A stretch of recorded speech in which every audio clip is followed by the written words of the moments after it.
आइए फ्रेंड, इस वीडियो में आपको बताएंगे। बहुत से लोग हमसे मिलते हैं, क्योंकि जब मैं साइट पर जाता हूं तो बहुत ऐसे लोग हैं जो मिलते हैं और बहुत दिक्कत में रहते हैं। क्या होता है नहीं होता है। अगर आप भी गल्फ़ आना चाह रहे हैं, किसी भी कंट्री में आए, दुबई, सऊदी, कतर, ओमान, कहीं भी अगर आप जा रहे हैं तो ये वीडियो को ध्यान से देखें और समझें, क्योंकि आपको जो बात मैं बताएंगे ये बात हर कोई नहीं बताता है। आपको यहाँ का क्या हिसाब किताब है सब कुछ आपको समझाएंगे। आगे भी बहुत सा वीडियो में बताएं, वो सब वीडियो देखना है तो डिस्क्रिप्शन में मिल जाएगा, नहीं तो आपको ऊपर आई बटन में भी मिल जाएगा, नहीं तो वीडियो का एंड में मिल जाएगा। तो जो टॉपिक है उस पर आते हैं।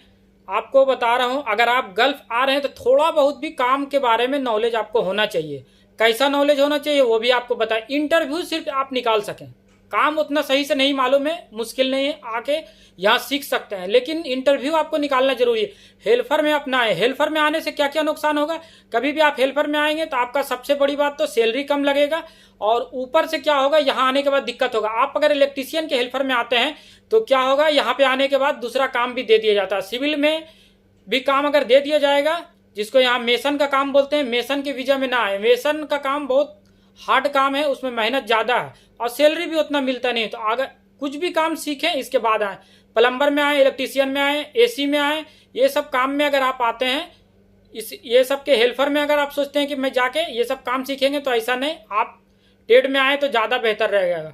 अगर आपको फिर भी कुछ भी समझ में नहीं आता है, तब आप ऑप्शन आपके पास है कि हेल्पर में आ सकते हैं, नहीं तो आप हेल्पर में नहीं आए। बहुत सारा मैं वीडियो बना के रखा हूँ, cable tray, trunking, GI piping, ये सब काम, डीबी ड्रेसिंग, वायरिंग, ये सब जो काम है यहाँ पे बहुत ज़्यादा होता है। ये सब काम आपको मालूम होने चाहिए। तो इसके लिए आपको ध्यान में यही रखना है कि ये सब काम के बारे में थोड़ा नॉलेज ले लें वीडियो देख के, या इंडिया में भी कहीं इलेक्ट्रिकल का काम थोड़ा बहुत करें। करने से आपको क्या होगा, नॉलेज मिल जाएगा।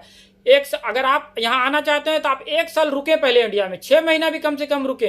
काम वीडियो देख के कुछ सीखें, कुछ आप काम करके प्रैक्टिकल करके भी देखें, इसके बाद यहाँ आए। क्योंकि हेल्पर में आने के बाद यहाँ बहुत मुश्किल है, आदमी लोग मिल रहा है, यहाँ के रोने लगता है, बहुत परेशान होता है। यहाँ आने के बाद कंपनी क्या बोलता है, अगर आपको जाना है तो आपको 2000 दरहम, 3000 दरहम आपको देना पड़ेगा। मैं दुबई का बात आपको बता रहा हूँ, 2000-3000 रुपया आपको बोलेगा कंपनी देना पड़ेगा, तो आपको मुश्किल हो जाएगा।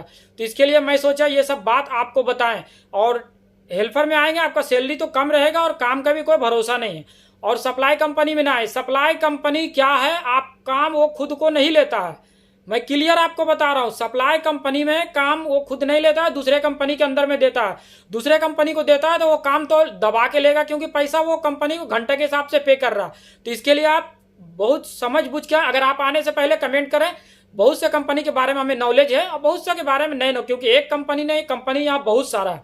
तो जिस कंपनी के बारे में नॉलेज रहेगा आपको बताएंगे, नहीं नॉलेज रहेगा तो मैं सीधा मना कर सकता हूँ, आप किसी और से पता कर सकते हैं इसके बारे में।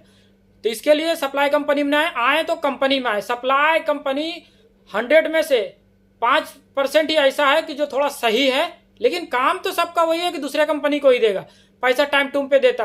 और बहुत ऐसा है कि पैसा भी टाइम से नहीं देगा, और ऊपर से आप आएंगे इलेक्ट्रीशियन के हेल्पर में, आपको डाल देगा किसी और में। हाँ, ट्रेड में आप आते हैं तो ट्रेड में डालेगा, वो सही है, लेकिन सप्लाई में ना आए। आपका क्या क्या प्रॉब्लम, आपको जो लिप सैलरी महीने का मिलता है वो भी उसका ही सैलरी है, उसके हिसाब से आपको लिप मिलेगा। तो बेसिक सैलरी भी ध्यान में रखिए, बेसिक सैलरी आपका ज़्यादा होना चाहिए। कोई कंपनी में आए, अच्छा कंपनी में आए, कंपनी देख सुन के आराम से आए, अब बका के नहीं आए। क्योंकि आप, मेरे को मालूम है, आप दिल्ली या मुंबई कहीं से भी आएंगे तो आपको 50-60 हज़ार रुपया आपको लग जाता है। मुंबई से थोड़ा कम लगता है। और किसी ऑफिस के बारे में हम बताएं तो ऑफिस के बारे में तो नहीं बता, खुद ही इसको खोज सकते हैं। दिल्ली मुंबई में ऑफिस बहुत सारा आपको मिलता है, तो ऑफिस के बारे में एकदम क्लियर नहीं बता सकता है, क्योंकि अगर आप उस जो ऑफिस में बताएगा वहां से आप आएगा, कोई प्रॉब्लम हुआ तो आप बोलेंगे कैसा ऑफिस भाई। इसके लिए ऑफिस आप खुद डिसाइड करें। हाँ, कंपनी के बारे में पूछेंगे तो मैं बहुत सारा साइट पर घूमते रहता हूँ, बहुत सारा साइट में गया हूँ, अपना एक्सपीरियंस आपको बता रहा हूँ। 9 साल से हम यहाँ गल्फ में हूँ, तो इसके लिए सब हमको नॉलेज है। हम सबसे पता करते रहता हूँ कितना सैलरी मिलता है, नहीं मिलता। तो आप टेक्नीशियन में आएंगे तो आपको 1200 दरहम तक मिल जाएगा। 1000 बेसिक भी अगर आपको मिल जाता है, 1000 प्लस 200 फूड का मिल जाता है, तो आपके लिए इतना सही है। 1000 जो बेसिक होता है उसी के हिसाब से ओवर टाइम मिलता है, और जो लिप बनता है साल का उसी के हिसाब से बनता है। और कंपनी में आएंगे तो आपको 2 साल में छुट्टी मिलेगा, आने जाने का टिकट भी मिलेगा, सब कुछ फैसिलिटी मिलेगा। तो इसके लिए आप सब कुछ देख के समझ बुझ के आए। अगर आप वीडियो को अभी तक लाइक नहीं किए हैं, इतना अच्छा बात आपको बताएं, वीडियो को लाइक नहीं किए हैं तो वीडियो को लाइक करें और चैनल को भी सब्सक्राइब करें। इंस्टाग्राम पे अगर फॉलो नहीं किए तो लिंक आपको डिस्क्रिप्शन में मिल जाएगा, वहां जाके आप फॉलो कर सकते हैं। तो ये सब बात आपको मालूम होना चाहिए। आने से पहले एक बार कमेंट करें, अगर हमें नॉलेज रहेगा उस कंपनी के बारे में तो आपको बताएंगे। फिर भी अगर कुछ पूछना है तो आप कमेंट करके पूछ सकते हैं। Okay, thank you. फिर मिलते हैं किस नेक्स्ट वीडियो में न्यू टॉपिक के साथ। अगर आपको और कुछ पूछना है तो कमेंट करके पूछ सकते हैं। किस टॉपिक पे वीडियो चाहिए वो भी आप कमेंट कर सकते हैं।